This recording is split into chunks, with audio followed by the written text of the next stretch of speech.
வந்து ஃபஸ்ட்டே கிளாஸுக்கு வந்திருக்கீங்க. உங்கள் எல்லாருக்கும் என்னென்ன தெரியும் மிஷினை பற்றி ஏதாவது தெரியுமா? பெடல் போடுவீங்களா? போட்டு காட்டுங்க. நீங்கள் பெடல் போடுவீங்க இல்லையா? நீங்கள் போட தெரியாதா? சரி, எப்படி பெடல் போடணும்னு நான் சொல்லித்தரேன். ஃபஸ்ட்டு இங்கே மிஷினை கை வைங்க, வச்சு ஒரு காலை வைங்க, இன்னொரு காலை அங்கே வைங்க. வச்சு இதை முன்னாடி வந்து 2 வாட்டியை சுற்றி விடுங்க. அவ்வளோதான், இதுதான் பெடல். பயப்படாதீங்க, தைரியமாக மீறலாம். எப்பயுமே வந்து நிறுத்துங்க. நம்ம பெடல் போடுறது இந்த ஃபுட்டு வந்து மேலே தூக்கி தான் இருக்கணும், கீழே இறங்கி இருக்கக்கூடாது. அந்தளவுக்கு ஊசியை கைட்டு நம்ம பெடல் போட்டால் அந்த அளவுக்கு நல்லது. அதனால வந்து ஃபுட்டை தூக்கியே இருக்கட்டும். பெடல் போடுங்க பார்ப்போம், எப்படி போடணும். பரவாயில்லையே சொல்லி. இதே பேக் சைடு போகக்கூடாது, இப்படி 2 பக்கம் உங்கள் சைடு சுற்றுங்க, உங்கள் சைடு.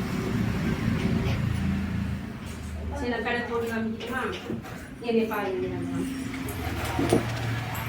இப்படி கையை வச்சுக்கணும், வச்சுக்கிட்டு 1 இப்படி நம்ம பக்கம் இங்கே வந்து கால், இந்த கால் இங்கே இருக்கா, இந்த கால் இங்கே லைட்டாக இருந்துட்டு நம்ம இப்படி பெடல் போடக்குள்ள இந்த காலை வந்து இப்படி மிதிக்கணும். இப்படி மிதிச்சு இப்படி வருது. அப்போ தான் 1 ஒரு தடவை சுற்றினாலே எனக்கு வந்துடும். 1 2 வாட்டி சுற்றிட்டு இப்படி வரும். இது வந்து இந்த சைடு வரும். பேக் சைடு போச்சுன்னா நூல் அடிச்சுக்கணும். இந்த சைடு வரும். பெடல் போட்டு காட்டுங்க, நீங்கள் போட்டு காட்டுங்க. மிஷின் நிறுத்துவே இல்லையே, இவ்வளோ பார்த்துட்டோம். நிறுத்தி போடுங்க. கட் பண்ணி பின்னாடி போகக்கூடாது, போகாமல் எடுங்க. நீங்கள் பெடல் நல்லா போடுறீங்க. நீங்கள் வந்து அடுத்து நூல் போட்டு தச்சு காட்டுங்க. நீங்கள் பெடல் மட்டும் போடுங்க. பெடலே வந்து ஒரு நாள் ஃபுல்லாக நம்ம எந்த அளவுக்கு வந்து பெடல் போட கற்றுக்கிறோமோ அந்த அளவுக்கு ஈஸியாக நம்ம தச்சு முடிச்சிடலாம். அப்போ தான் நூல் அறுத்துக்காமல் இருக்கும். நான் நூல் போட தெரியுமா? நூல் போடுங்க.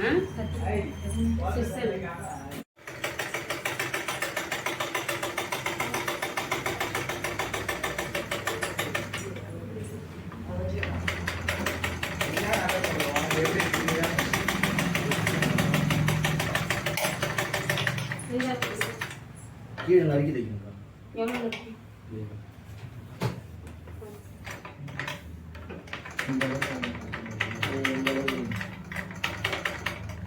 அந்த அளவுக்கு தச்சு வரணுமா இல்லை அந்த அளவுக்கு நறுக்கிட்டு இன்னும் மட்டும் இந்த அளவுக்கு நறுக்கிங்க, நறுக்கிட்டு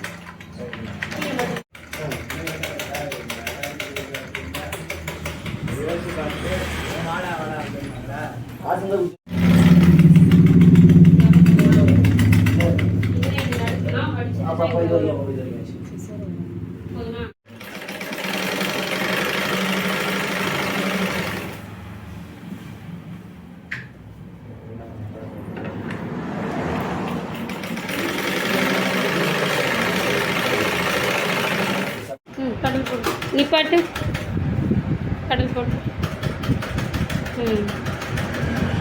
ஓகே, நல்லா வருது. இப்போ வந்து துணியை வச்சு நூலை போட்டு தச்சுப்பார். துணியை வச்சு நீங்கள் வந்து தச்சுருக்கிறது கரெக்டாக தச்சுருக்கீங்க. எட்ஜில் தச்சுருக்கீங்க, பரவாயில்ல. இப்போ வந்து நீங்கள் ஓரம் நல்லா தச்சுருக்கீங்க. இப்போ வந்து இந்த ஷேப் எப்படி தைக்கிறீங்கன்னு பார்க்குறதுக்காக நான் பா ஷேப் போட்டிருக்கேன். பா ஷேப்பு, டைமண்ட் ஷேப்பு எல்லாமே உங்களுக்கு நான் போட்டு தரேன். அது வந்து தைங்க. ஷேப் எந்த அளவுக்கு நீங்கள் ஸ்டிச்சிங் பண்ணுறீங்கன்னு நான் பார்க்குறேன். இது எல்லாமே தச்சுருவாங்க. இங்கே ஊசி நிறுத்தி திருப்பணும், இங்கேயும் ஊசி நிறுத்தணும், அதேமாதிரி இங்கே ஊசி நிறுத்தி திருப்பணும். அதுமாதிரி வந்து ரவுண்ட் ஷேப்பும் தைங்க. இந்த ஷேப்லாம் எப்படி தைக்கிறீங்கன்னு பார்த்தீங்கன்னா அதுக்கு தகுந்த மாதிரி நம்ம கிளாஸ் எடுக்கலாம். தச்சுக்குவாங்க. இதை போயிட்டு எப்படி தைக்கிறீங்க பார்த்து நீங்கள் தச்சுக்கிறது கரெக்டு தான், ஷேப்லாம் கொடுக்குறது கரெக்டு தான். இருந்தாலும் இங்கே குத்தக்குள்ளே ஊசியை லைட்டாக மேலே குத்திட்டீங்க. நல்லா ஊசி உள்ளே குத்தி இப்போ வந்து நல்லா திருப்பணும். திருப்பி போடணும். போட்டுட்டு இது வரணும். மறுபடியும் அங்கேயும் வந்து நல்லா ஃபுல்லாக உள்ளே போகணும். ஊசி உள்ளே போயிட்டு அங்கேயும் இப்படி திருப்பணும். ஃபுல்லாகவே இந்த கிளாத்தே திருப்பணும். இப்படி கிளாத்தே திருப்பி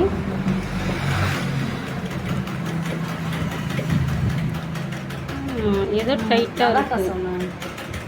அடுத்து இல்லை, அது என்ன நான் பார்க்குறேன். அடுத்து வந்து இப்படி திருப்பணும். ஃபுல்லாகவே திருப்பி நம்மளுக்கு வரக்குள்ள